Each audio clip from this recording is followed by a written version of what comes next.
Hey, spiritual extremist, Dr. Lloyd-Moffett, outside of the box. And we're going to continue to talk about other rationales from specific religious traditions for why you might attack the body. So far, we've looked at how you might emulate the pain of a deity or hero, like in the case of Christians emulating Jesus.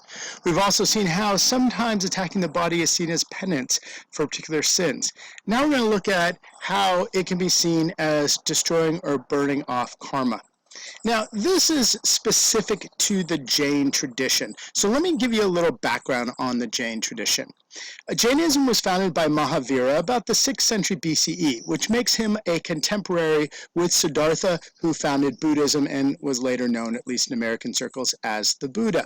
Now, he grew up a prince, but at the age of 30, he engaged in an ascetic life.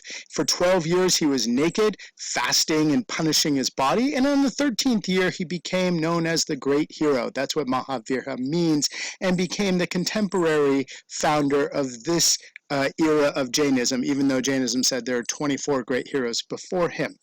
Now, to understand why asceticism plays such a unique role in Jainism, we have to understand how they see the world. The first important part is for Jainism, everything is material. There's nothing that is pure spirit. And it makes it one of the few religious traditions that does see everything as material. So things that we would typically think of as having, being spirit, being mostly spirit and no materiality, things like what we would call a soul or an Atman, for them, there is a very subtle degree of materiality to them. But this means there can be no gods or deities within Jainism, because a god or deity, usually by definition, is totally spiritual and not material. But since everything is material in Jainism, there are no gods and deities, and it's strictly speaking an atheistic tradition. In fact, the world is comprised of two competing elements, jiva and ajiva. Jiva is a life force, kind of like a spirit force or a soul or something like that. But remember, everything's material, so a jiva is material. Ajiva are just things that lack a life force. So something like a rock would be ajiva. That is something that doesn't have that animating force. Now, jivas in the world are material. Remember, everything's material in Jainism. So our soul, our essence, is a very, very subtle materiality. But by nature, it wants to float up in the universe. And when it reaches the top of the universe, it resides in sort of a realm of bliss. And so by nature, our jivas are light and airy and want to rise up. And the goal then is to dwell in that state of permanent bliss. So why do we not dwell in that for Jainism? Well, because of karma. Now, many of us know the term karma from Buddhism or Hinduism, and it's like a cosmic law of the universe.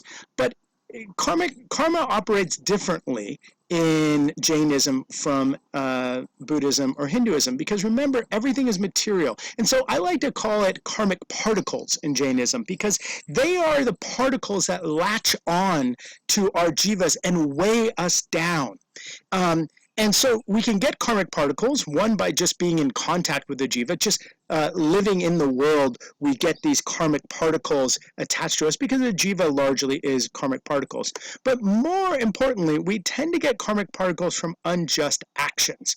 And so whenever we behave against the moral code of the world, these karmic particles attach onto our jivas and weigh us down. But remember, it's material, and so it weighs us down. And so humans are a little bit like gold in its natural state. Yes, if you find a chunk of gold, it's there, but it's usually enmeshed in all sorts of rock particles, and you have to purify and pull away the rock in order to see the gold. So our jivas have tons of karmic particles attached to us, and these are the things that weigh us down. It's sort of like cosmic sludge, something like that. And so our jivas, you might see it as something like they're wet, and they tend to stick to karmic particles that weigh us down.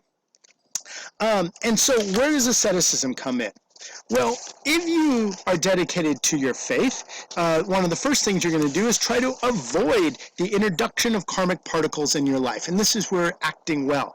But there's also a way to burn off those karmic particles, and this is where bodily austerities come. Whenever we fast, whenever we practice nonviolence, whenever we harm our body, well, then the cosmic particles sort of weigh off us or fall off us. And our jiva, which remember is material but very, very light, so it tends to go up into the realm of bliss, it will then return to the realm of bliss. And so bodily austerities, attacking the body, is one of the primary ways to wear off. And in fact, the highest goal is salikana in Jainism, and that is to slowly reduce your eating until you die from lack of food. This extreme fasting means that you won't bring any karmic particles into your life, and thus your jiva, when it leaves the body, can ascend into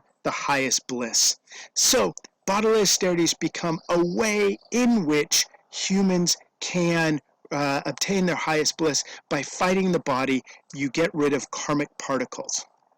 So we've looked at three different ways of doing it so far. Now we're going to look at dualism as the fourth way.